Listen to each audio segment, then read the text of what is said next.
TV.com on our local news page. Our top story comes from Frank Witzel at the Detroit Free Press. With frustrations from the treacherous holiday travel season, mostly in the rearview mirror, it's time to give some kudos to our local airport, as Detroit Metro Airport was named one of the top airports in the world by London-based company Cirium for on-time departures.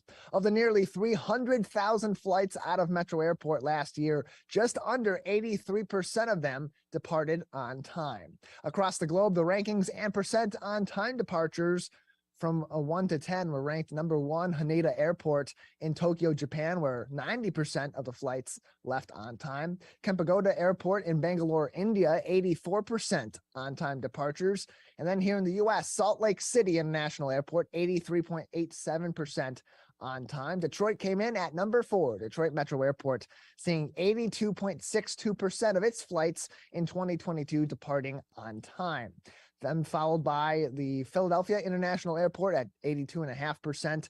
Minneapolis St. Paul International Airport just under 82%. Indira Gandhi International Airport in Delhi, India at just under 82% as well. Seattle Tacoma International Airport on the West Coast at 81%.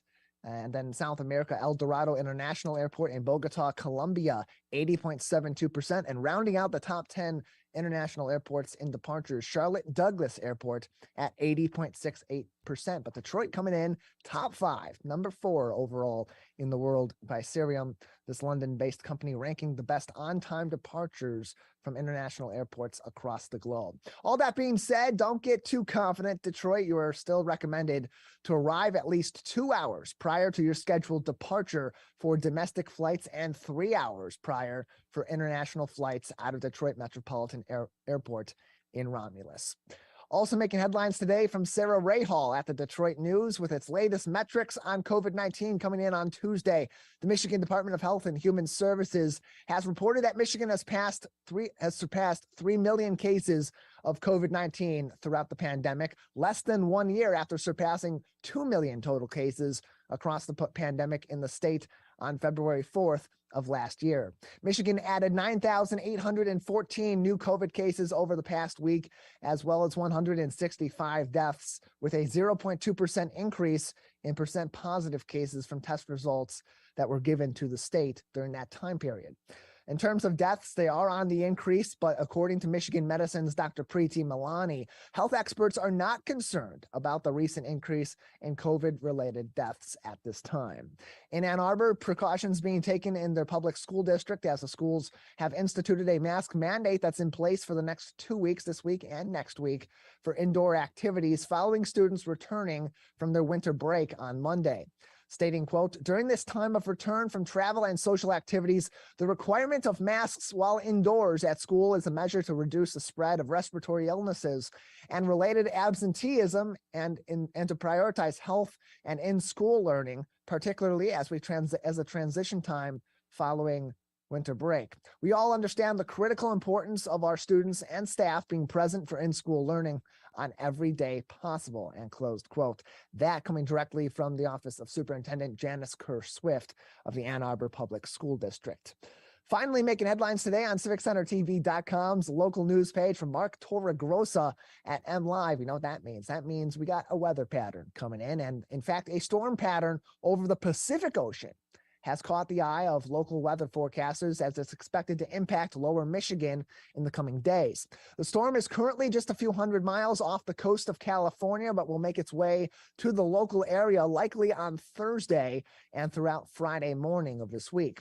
Temperatures are expected to be mild at the beginning of the storm, but will likely change throughout as they get more and more cooler. Depending on when that transition from more mild and temperate weather for this season to more normal weather in the low 30s happens, that's going to impact how much snow may or may not fall during this storm. So essentially, we could see rain or we could see snow throughout the bulk of this storm. It all depends on where the temperatures are at when the storm arrives. Torregrossa does a great job of explaining in this article why that's the case, where even as the storm comes through and temperatures change, you think, well, if those temperatures go below freezing, it's going to be snowing, but it's a lot tougher for those temperatures to variate and to change down to lower temperatures as they're expected in process in a storm like this, which could impact more rain if the transition to cold temperatures doesn't happen until later on in the storm.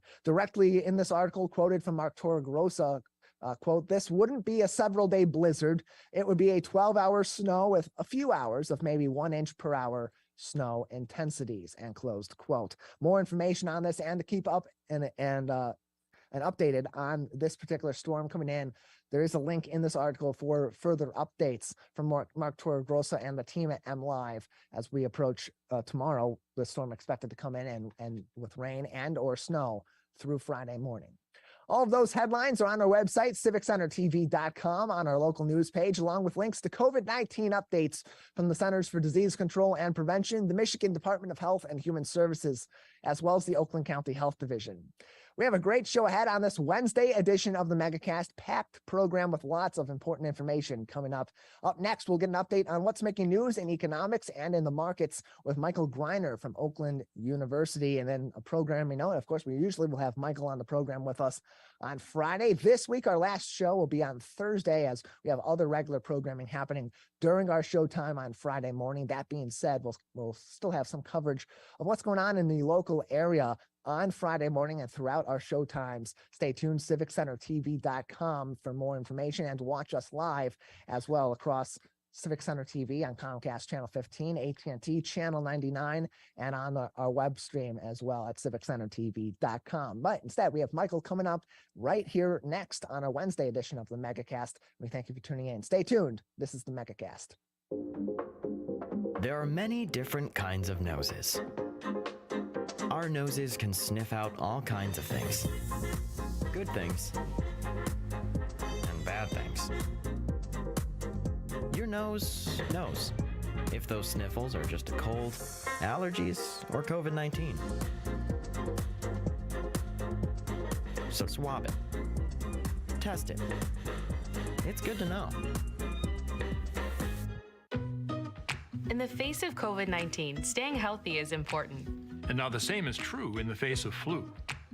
Influenza has the power to infect millions. But it's easy to protect yourself, your family, and your community. The flu vaccine is safe and effective.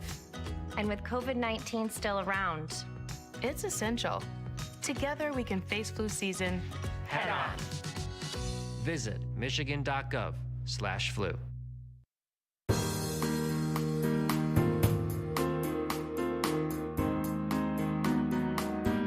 Welcome back to the Megacast, our live daily TV, radio, and streaming show talking about all things Michigan. I'm Tyler Kieft.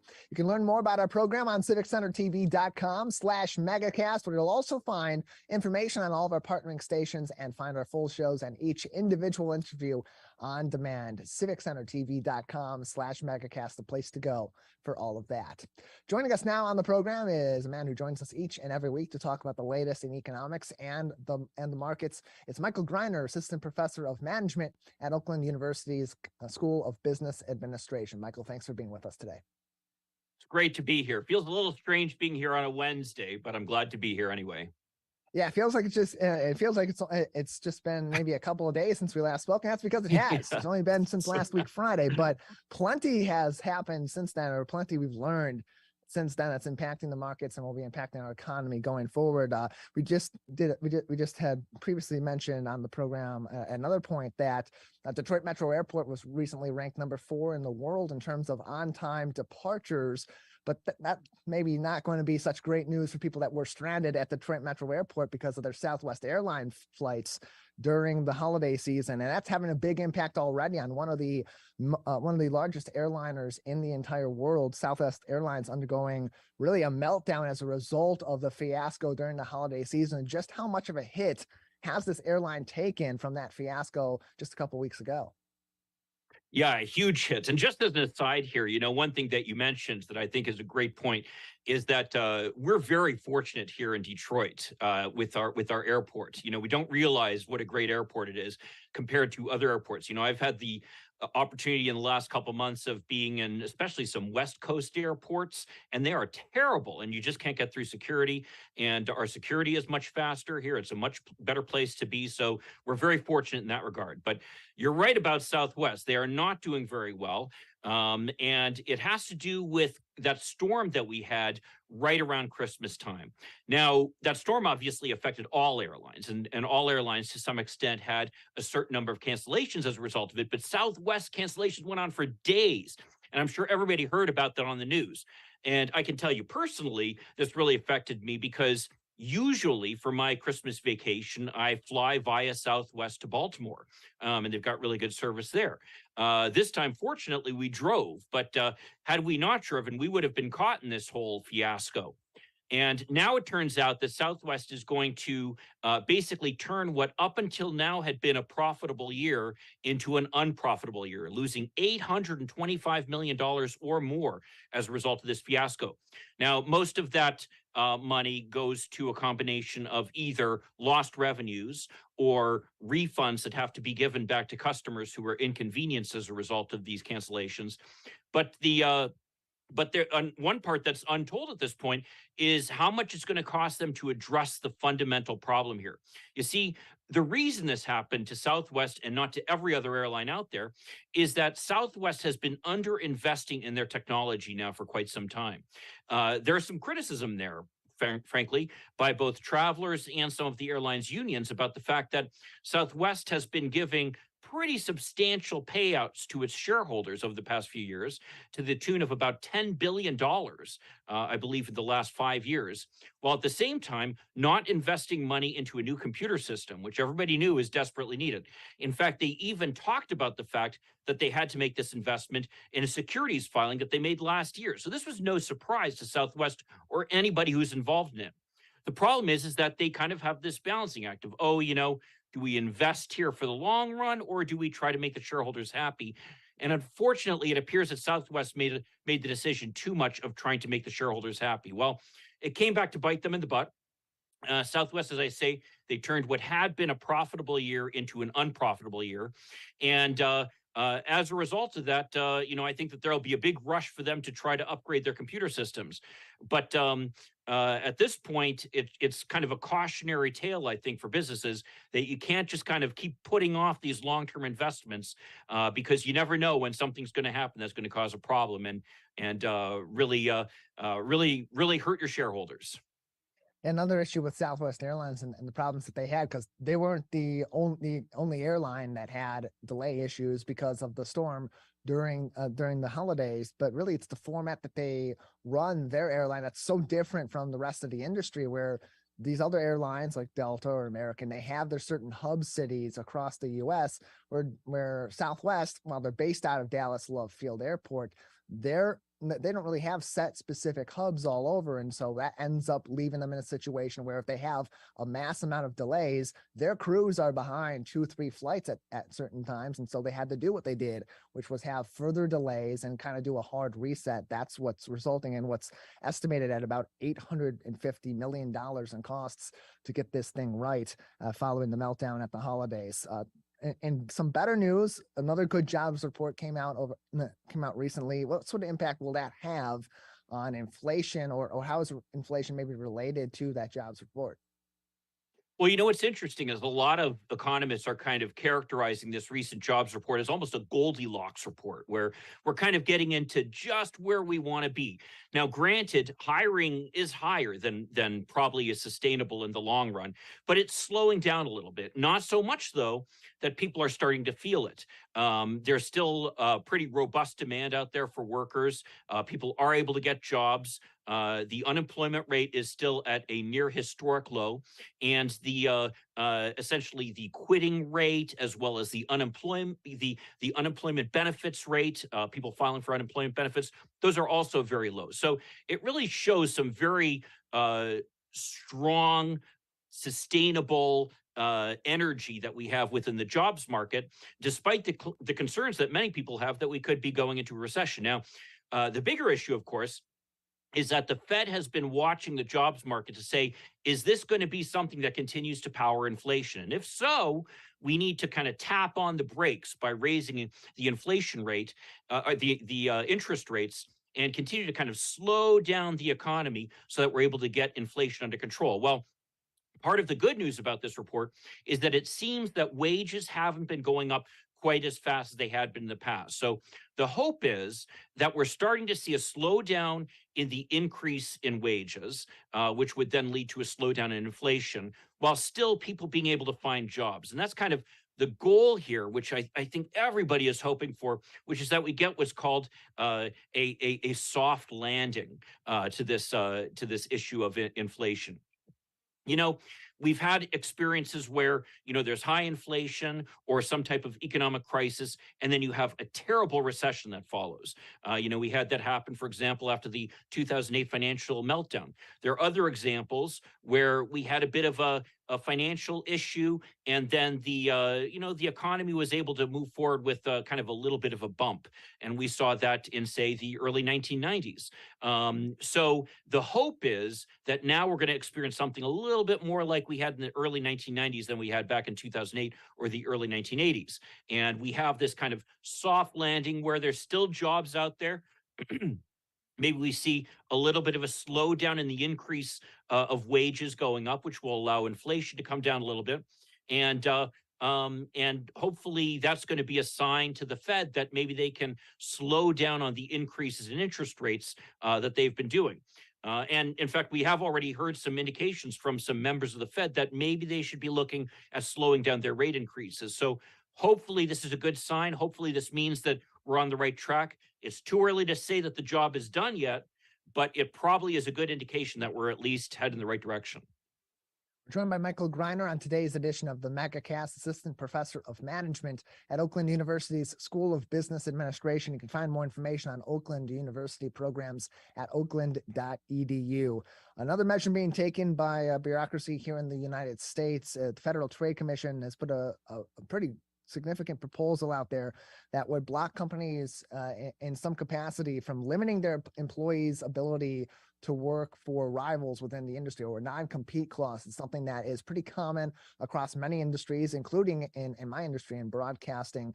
Dive into this a little bit. Just what does this proposal entail, and how might that impact some people's non-compete clauses? Yeah, this is actually a huge issue, and I hope it gets a lot more attention in the media. I'm glad you brought this up. Because this might be one of the most significant proposals to come out of this administration so far, actually. And essentially what the proposal is that the Federal Trade Commission has proposed a rule. This is the process by which, as you say, the bureaucracy will establish different governing principles. And the rule would disallow the enforcement of non-compete agreements. And what's more is it would require the employers to tell the employees that such agreements are unenforceable, and even if there's some confusion about it, the employer has to make it clear that that's not the case. Now, the basis for this is some legislation in the FTC Act, namely Section 5, which says that the Federal Trade Commission has the ability to deal with non-competitive aspects of certain industries. The goal is to keep markets operating efficiently. And the goal is, of course, that basically employees and employers will be able to bargain for wages in a fair environment. Now, what non-compete agreements represent is that they represent essentially an example of market failure, where as a result of these agreements, suddenly much of the power of bargaining has been shifted over to the employers. Now, originally, non-compete agreements were seen as something that would particularly impact very valuable employees who, because of the fact that they're employed at one place, they could take certain there are certain assets with them as if they went somewhere else. And as you mentioned in the broadcasting industry, for example, if you were to go to say one of the competitors for Michigan TV, then probably those competitors would benefit from a lot of your viewers following them over to this new channel. So it makes some sense that somebody in that type of situation would be covered by a non-compete agreement.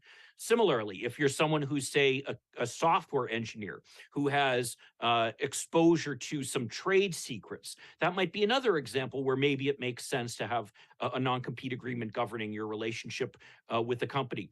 But I got to tell you, the people who work for Jimmy John's down the street from me are also covered by non-compete agreements. And much as I love Jimmy John's sandwiches, if someone left Jimmy John's and went to work for Subway, it's not going to make some huge difference in the ability of Jimmy John's to be able to compete in the market. And that's really where the issue is here, which is that non-competes have become far, far too widespread, with millions of people, as much as 30 million people in the workforce now being covered by them. And the research here is unequivocal. And it says that basically the existence of non-compete agreements holds down wages. And there is strong evidence for the fact that wages would increase by as much as $250 to $300 billion across the economy if non-compete agreements were done away with. And the reason for that is that the best way that people are able to increase their wages is by switching jobs. And that's something that is a truism throughout the economy. So what non-compete agreements do is that they restrict people's ability to switch jobs. What's more is even where people aren't covered by non-compete agreements, it makes it so that employers might be more hesitant to, say, go out and hire new people because they're afraid that they're going to have to go out and research some non-compete agreement or make sure these people aren't covered by it. And it just makes the hiring process more expensive, so results in less hiring across the board. And just the fear of being covered by a non-compete agreement and what it could do to you will then restrict people's ability to move from one place to another. Well, the argument that the supporters of these non-compete agreements make is that it fosters innovation or it leads to companies investing more in their employees. But the best example of where we can see that this is not the case is if you look at the development of the technology industry between Massachusetts and California. I actually grew up in Massachusetts and remember back in, say, the late 1970s, early 1980s, there was a lot of talk about the Route 128 belt and how there was so much technology action going on there. And many people thought that Massachusetts was going to become the next big technology center in the world. Well, as it turns out, it had a competitor for that. And that competitor, of course, was Silicon Valley out in California. Well, we all know who won that race big time, and it was Silicon Valley. And there's very strong evidence to support the argument that the reason for that is that California has banned non-compete agreements while Massachusetts enforces them. So employees who are top employees and who have the energy and creativity that employers are looking for are able to be wooed from one employer to another. And when they go to an employer, they're offered high wages as a result of it. Whereas in Massachusetts, they're kind of stuck there. And that kind of results in people either leaving the state or in there being less dynamism and energy in the economy. That is really what leads to the kind of innovation that we like to see. And we've seen in Silicon Valley with technology. So I got to tell you, from all the research I've seen, I think it's a great move by the Federal Trade Commission. I hope that it gains approval. I've long, in fact, my students could certainly certify this. I've long argued that non-compete agreements are a real burden on our economy, and hopefully this step will finally be something that moves us past this, because really the way that they've been used in the past few years has really been an abuse of what they were originally intended for. One other way to spark more competition in the markets is to take companies that have their hands in a lot of different industries, or maybe you have a hold over one industry in particular, and sort of break them up. Something that happened recently was General Electric. Their former medical equipment business has now become independent, and that's also taking a bite out of one of the biggest companies in America, in GE, that owns a variety of different businesses across sectors. Tell us about this split and how that's having an impact both in its industry, but also on General Electric. Yeah, great question. And this is another example of something where the industry research has been unequivocal. And I've been teaching my students about this for many years, actually, which is the fact that there is actually what's called a conglomerate discount. And that is that, generally speaking, conglomerates, where you have one company that buys up a bunch of other companies in different industries, that the conglomerates tend not to be very successful. That, in fact, generally speaking, a company that is in its industry operating on its own tends to be much more profitable than if that same company were included in some large conglomerate that includes many different companies. Now, back in the 1980s, there was this idea that companies wanted to buy different companies in different kinds of industries because it would essentially be what's called a hedge, where, say, if one industry was doing well, then the conglomerate would still be doing well. But if that industry didn't do so well, then the conglomerate would still essentially be able to be successful because it was supported by companies that had owned in other industries that were doing better. The problem is that really does not jive with the way that our stock market works, which is that the investors are the ones who really should benefit from any kind of advantage that comes from this kind of diversification. And as anyone who invests knows at this point, the investment advice that everybody follows is to make sure your portfolio is diversified. Well, the theory was with these conglomerates that the conglomerate could do the diversification for you, but then they'd have this whole bureaucracy at the top of it, which would essentially be sucking away any of the benefit that the investors would have gotten by diversifying their portfolio. So the advice since, say, about the 1990s has been break up these big conglomerates. And GE, which had at one point been one of the largest companies in the world, and certainly one of the largest conglomerates, built up over a number of years by former CEO Jack Welch. What they are doing now is essentially finally moving to break up the company into pieces that are more manageable. This is the first step here, basically taking GE Healthcare, the healthcare division that makes things like some of the imaging machines that people may have had been exposed to in hospitals, for example. GE is huge in that. This company, people expect, will be able to be much more successful now that it's off on its own rather than under this bureaucratic umbrella that GE was part of. Similarly, they are taking another step relatively soon where they're going to take their power and renewable energy component and spinning that off, where you're going to now have three different companies of what are formerly General Electric out there, each one focused on an industry. So you're going to have one that is healthcare, one that is power and renewable energy, and one that's like the household goods that everybody's familiar with. And each of these companies will be able to operate much more efficiently without this bureaucratic overhead that the conglomerate included. And as such, there's an expectation that more value will come to the shareholders and ultimately to the employees and everybody who works there. Well, we already saw evidence of that. Both GE Healthcare and General Electric, the company that's spinning it off, both saw their share price increase on Wall Street after the spinoff was finalized. So it appears that this is going to be a good move for GE. But it just shows that this idea that, we can grow our company by just buying up a bunch of companies is a bad strategy. And more and more, we're seeing companies move away from it. Well, there's plenty more we'll probably see in the future as this change from GE impacts both GE and GE Healthcare going forward, and plenty more to talk about in the economy next week when we resume our weekly conversations with you on our regular day. Michael, thanks as always for joining us. Sounds great. Thanks for having me, and let's all hope for very little snow tomorrow. Absolutely. Michael Grinder from Oakland University. You can find more information on programs at their School of Business Administration at oakland.edu.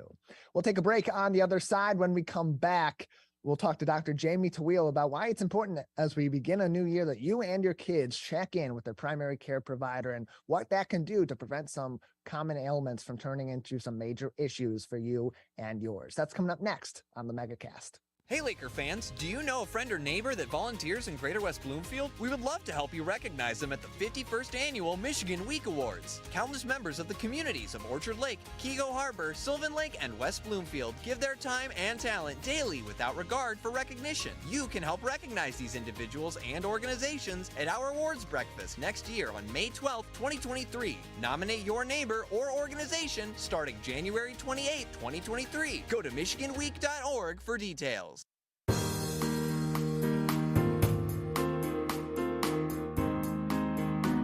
Welcome back to the Megacast, our live daily TV, radio, and streaming show talking about all things Michigan. I'm Tyler Kieft. Learn more about our program on our website, civiccentertv.com/megacast, with links to all of our partnering stations, as well as to find all our full shows and each individual interview on demand as well. civiccentertv.com/megacast, the place to go for that. Joining us now is Dr. Jamie Tawil, an internal medicine specialist at Grand River Medical Associates, as we begin a new year, and people maybe hopefully are going back to their primary care providers once again for those annual checkups. Dr. Tawil, thanks for joining us today. Thanks for having me as always. How are things? Doing well over here. How are you doing? Doing well. Keeping busy. Yeah, good to hear that you're keeping busy, especially as we get into a new year. And after the last few years, of course, seeing many in the medical industry talk about people being more hesitant to go to their doctors. That's certainly changed over the last year or so as people have been more comfortable to get back and out into their community and back to some semblance of regular life as the pandemic has wound down in some regards. But just how important is it as we're getting into a new year for people as they're focusing on their health and as they're focusing on their family's health as well, to get those regular checkups? How much of an impact can that have on someone's regular health, overall health? Oh, definitely a huge impact. I mean, that's something that's always going to be recommended. I've said it a million times, an ounce of prevention is worth a pound of cure. So anything that we can do to get on top of any potential diseases that are brewing are definitely going to be things that would be recommended. So in other words, getting a regular routine checkup, it's not just about coming in saying hi, making sure everything's okay. We're checking everything. We're checking for age appropriate cancer screenings that we can get in front of. We're checking you for diabetes. We're checking cholesterol and your risk for heart attacks. We're also trying to make sure that you're, having the conversations that people should be having. Are you having an appropriate diet? Are you exercising? Any questions that you have for your physician that you may not know? These are all things we want to address. So those are things that are going to definitely be recommended. Your yearly preventative, checkups and things to that effect. You never just want to see a doctor when you need to. You want to see one before you need to. That's hopefully the point that we're trying to get through. And just how often should these be happening? We talk about it, it's beginning of the year. It's a new time. It's time to kind of sort of renew your goals for the next year and think about your health, as many do at this time. But is there a certain timeline of how often people at various ages should be seeing their primary care provider? Absolutely. Above the age of 18, I would like to recommend you get seen at least once a year. If you're young and healthy and have no medical concerns, a yearly checkup shouldn't be a bad thing. And if you're getting a little bit older and you have other medical problems, your doctor typically will set the timeline for how often you should be seen. For conditions such as diabetes, you want to be seen every 3 months to check those levels to make sure that you're having adequate control. You want to also keep checking in to make sure that your weight's not spiraling out of control or that it is being controlled. We want to know that the things that we're recommending are actually working. I usually like to say that I would probably like to see you at least as much as a dentist would. So I think bi-yearly exams are, routine checkup after the 6-month mark with a yearly physical, always a good idea. And for parents too, how often should those checkouts be happening for kids, especially as they're developing and they're exposed to a variety of different germs and illnesses through school and through social events? How often should they be getting checkups with their primary care provider? Well, I'm not a physician, but I imagine that this timeline would be essentially the same, at least yearly before school starts. And at a minimum, I would suggest maybe a 6-month checkup in the halfway point of the year. However, that might be different for pediatrics. Please forgive me. We're joined by Dr. Jamie Tawil from Grand River Medical Associates, internal medicine specialist. On today's edition of the Megacast, you can find more information and get in contact with them at grandrivermedical.com, grandrivermedical.com, their website for more information. And as we talk about getting back out into the communities a little bit more in the past year, and certainly that will continue in 2023 if all goes well. At the same time, this particular season, typically the time of the year we're seeing flu cases increase, certainly pre-pandemic when people were more active. And now we're seeing two strains of the flu with COVID-19 and also RSV in our schools. So at this time, how much of an issue are respiratory viruses in comparison to last year, as people were starting to kind of get back out into regular life, and certainly looking at metrics pre-pandemic, as that would be the most accurate way to look at now versus then as people are back out and about? Well, definitely. Things are a little bit crazier because there's no longer any restrictions that we had like we had with COVID. So a lot of those other things that weren't really hitting us as hard. But now people are out, people are doing their thing. We recently had the holidays kind of come through here, so we had a bump in some of those cases. Flu came a little bit early this year, and we're starting to see that drop off just a bit. I'm seeing still a lot of COVID blowing around, but a lot of more milder cases. So the triple threat that we're getting hit with is COVID, flu, and RSV, and all three of those can really impact people. So it's just, you got to be more cautious as best you can. RSV can be a little bit more contagious, not more contagious, but more easily spread because it can survive longer on inanimate surfaces, so that someone coughs on something and gets touched later. That's how it can be spread, as opposed to flu and COVID, which are basically air droplets that are transmitted through the air. So things are a little bit dicey. And now that we're having multiple things hit us at once, whereas a few years back, we were only dealing with really COVID as the big gun. It's getting on people. And even as we're seeing the regular flu season come through, and you talk about all these different respiratory illnesses and other illnesses that we're seeing a little bit more commonly now, or we've certainly heard more commonly about over the last several years, given the case of the pandemic. This year, we're hearing a lot about different strains of the flu virus, particularly A and B, have been spreading around a lot of late. Is this something typical that we see various strains of the seasonal flu year in and year out, or is this something atypical from what we've seen in the past? Because really, for me, it's the first time I've been hearing pretty frequently about different strains of the flu going around. No, I think that this does happen. It's not as common, but it does happen. And, oftentimes the flu vaccine is our best guess to what the flu will be. And then we get flu coming through and there's different strains. So this is typical for the course. I think it's just, we're a little bit more alert. The antenna are up because of COVID, and everybody's starting to get really concerned about these respiratory viruses that we can get, because they are really kind of hitting us heavy this year. But yeah, there are different strains of the flu that go around just as much as there are different strains of COVID. And these things do happen. And, getting the vaccine definitely does help prevent those things. Unfortunately, we're trying to be as one step ahead as we can, and we're doing a pretty solid job. The flu vaccine is pretty effective this year, and it's been reducing a lot of illnesses. So you can find more information on seasonal flu and the various strains, as well as other information about ways you can battle the flu, prevent the flu, and what you should be doing depending on your symptoms in terms of treatment by going to cdc.gov/flu. We're joined by Dr. Jamie Tawil on today's edition of the Megacast from Grand River Medical Associates. More information and get in contact with them, grandrivermedical.com. Dr. Tawil, before we let you go, anything else that we should be keeping an eye out for, or should be keeping on our mind right now about our overall health from frontline primary care providers like yourself? Absolutely. The thing I want to talk to people about is a lot of people gained a lot of weight during COVID. I am no exception to that. I want people to start trying their hardest to get back on track, because the next thing is always going to be there. I mean, I'm not suggesting that it's a doom and gloom thing, but we're always going to be hit with illnesses. That's what we are. That's who we are as people. So trying your hardest to be the most healthy that you can get, so that you don't get hit with those illnesses as aggressively as others could be, would be ideal. Routine checkups, conversations with your physician about weight loss, things to that effect, making sure that you're adopting a healthy diet, making sure that you're trying to exercise, making sure that you're eating right, all the fun stuff. But basically, a best defense is a good offense. So, and the best way to do that is to just make sure that your health is intact, checking with your doctor to see if you have any underlying conditions that need to be immediately addressed. And if not, at least just maintaining a healthy weight and lifestyle. Don't smoke, all the fun stuff. More information and to get in contact with Dr. Tawil and the team at Grand River Medical Associates at grandrivermedical.com, or call them 248-264-6169. Dr. Tawil, thanks for joining us. Thank you, as always. Always a pleasure to be on. I appreciate the time to talk. Yeah, glad having you on as well. GrandRiverMedical.com, their website to get in contact and find more information. We'll take a short break here on the Megacast. On the other side, Dave Dulio from Oakland University will join us to talk about the latest in the world of politics as we have a new Speaker of the House, and soon here in Michigan, we'll have a new senator as well. That's coming up next. You're watching and listening to the Megacast. 1 in 4 Michigan homes has high levels of radon, a naturally occurring radioactive gas known to cause lung cancer.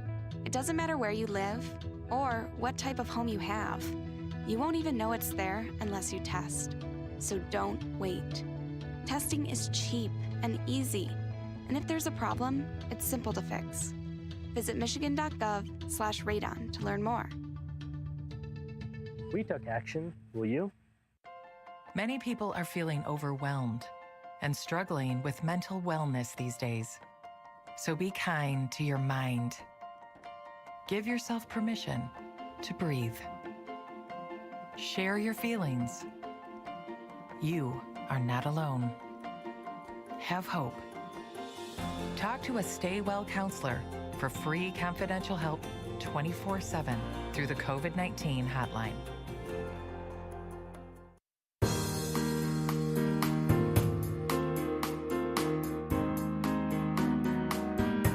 Welcome back to the Megacast, our live daily TV, radio, and streaming show talking about all things Michigan. I'm Tyler Kieft.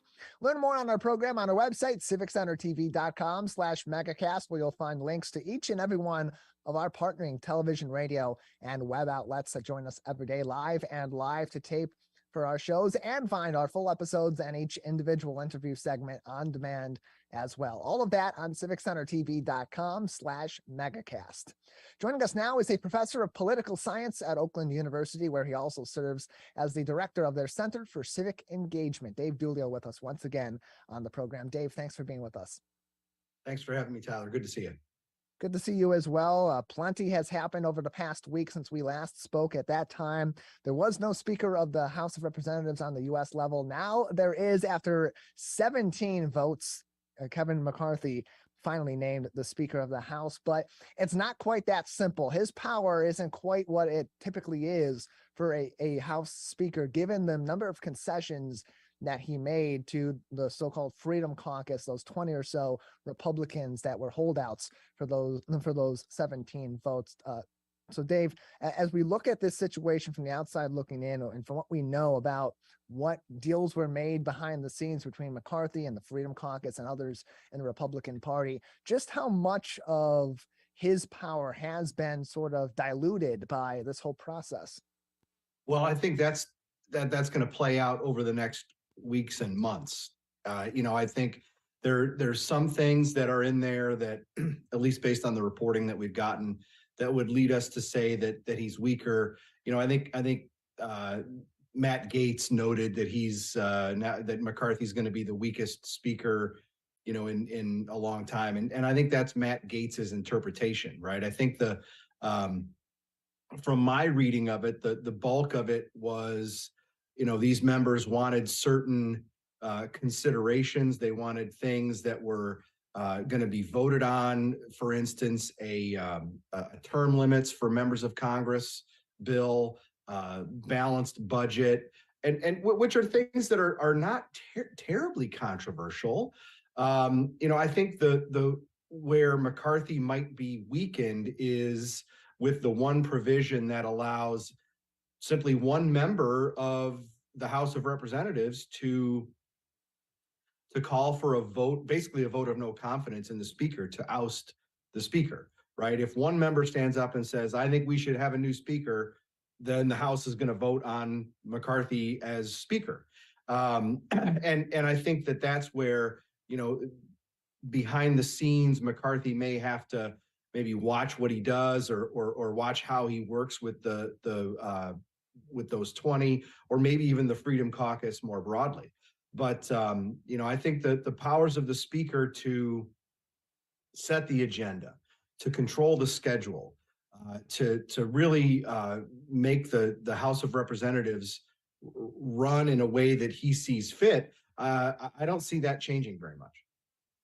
And a lot of that comes down to also committee assignments. That was a big part of the concessions for the Freedom Caucus was getting certain members onto certain committees. And that's something Sure. that typically is not on the forefront of what we're thinking about when we look at American politics, but it has a huge impact. Just how much of an impact can those committee placements from these concessions truly have on the next however long Kevin McCarthy serves as the House Speaker for the U.S. Sure. I think that's a good point. And the what it turned into, right, was a number of individual members maneuvering for themselves, right, and trying to secure plum committee assignments, and which is really inside baseball for the average American, right? I mean, but if there are Freedom Caucus members on, say, the Rules Committee, an incredibly powerful,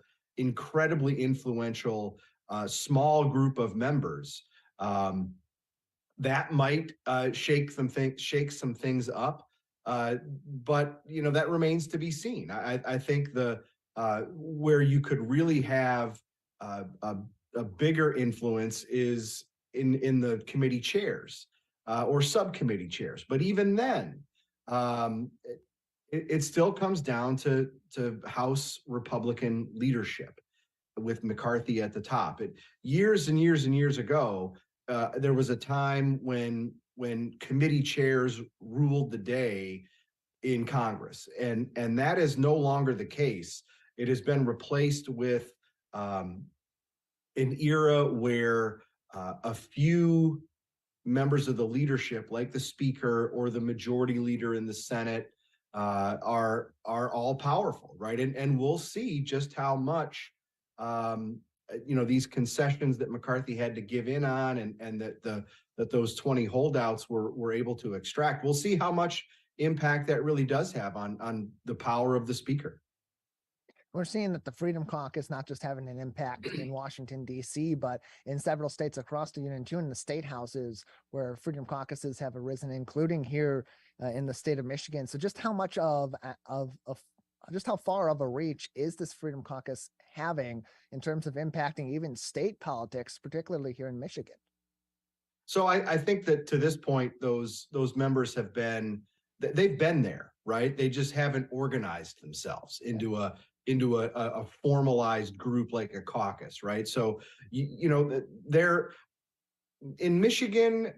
I don't think they're going to have much of an impact simply because they're in the minority, right? Democrats, very, very thin in their majority, but still a majority. So if Democrats keep all of their members together, which won't be an easy thing on every vote, then that will keep the Freedom Caucus folks at bay simply by outvoting them.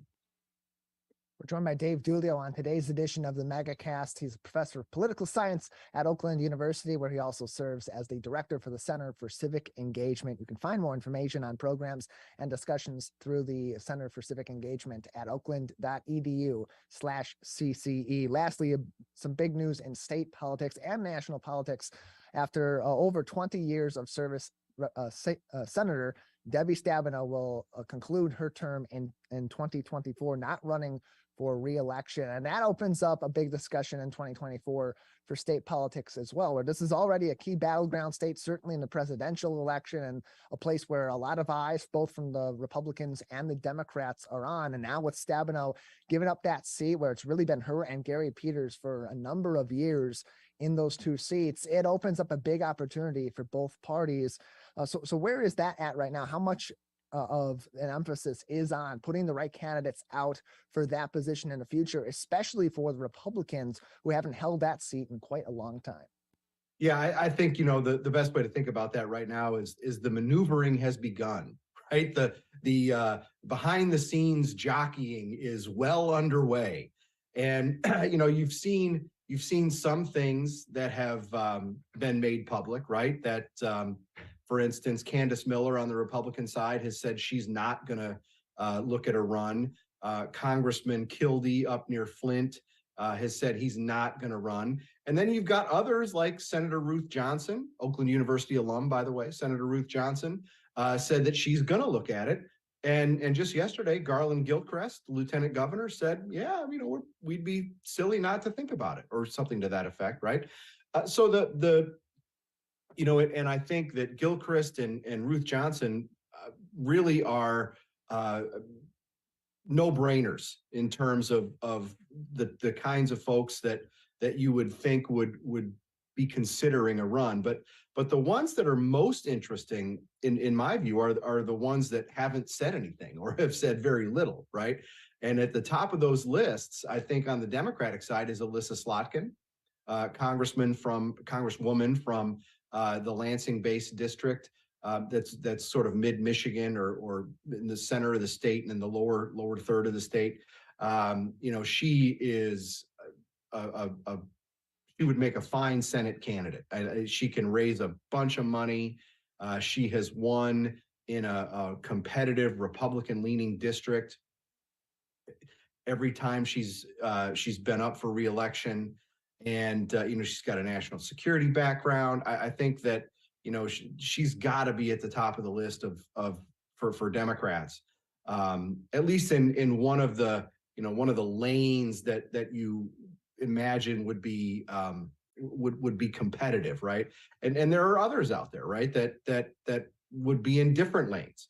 On the Republican side, I think the one that is most intriguing for many is Peter Meyer, former congressman from the west side of the state, right? Lost to John Gibbs in a Republican primary, and then of course Mr. Gibbs goes on to lose to Hillary Scholten in the November general. So I think look for Meyer and Slotkin and keep an eye on what they're doing.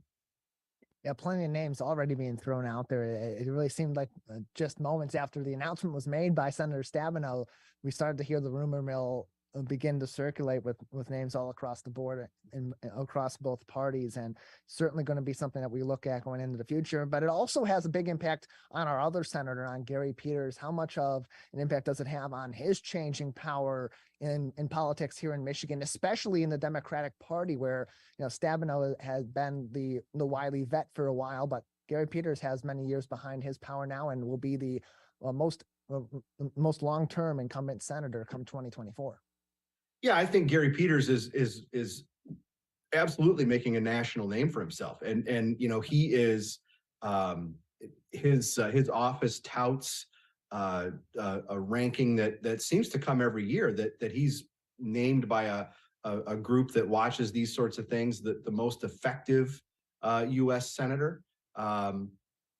He is coming off of a very successful stint as the chair of the Democratic Senatorial Campaign Committee, right? So Gary Peters, basically with the help of a great number of staff, but him at the top of the pecking order, oversaw a very successful election cycle for Democratic senatorial candidates. He's going to chair that again this next cycle. So I think that he's held in very high regard among Democrats in the U.S. Senate, and that's with him as the senior senator from Michigan after Senator Stabenow retires. I think you'll see his influence and importance grow. More information on programs from the Center for Civic Engagement can be found at oakland.edu/CCE. Dave, another minute or so before we'll need to say goodbye. Anything else we haven't discussed yet today, or things you'd like to say before we let you go? Well, I think thanks for always for the opportunity to talk about what we're doing at the center. We'll start again here in a few weeks, and we'll have a series that we've talked about before, the Civic Engagement Office Hours series, where we highlight faculty experts at Oakland University on topics of importance for the region, the state, and the nation, and the globe, actually, right? So we're going to we've got two that we're working on. One that's going to be around the time of the 1-year anniversary of the Russian invasion of Ukraine. So we'll do one on the 1-year anniversary of that conflict.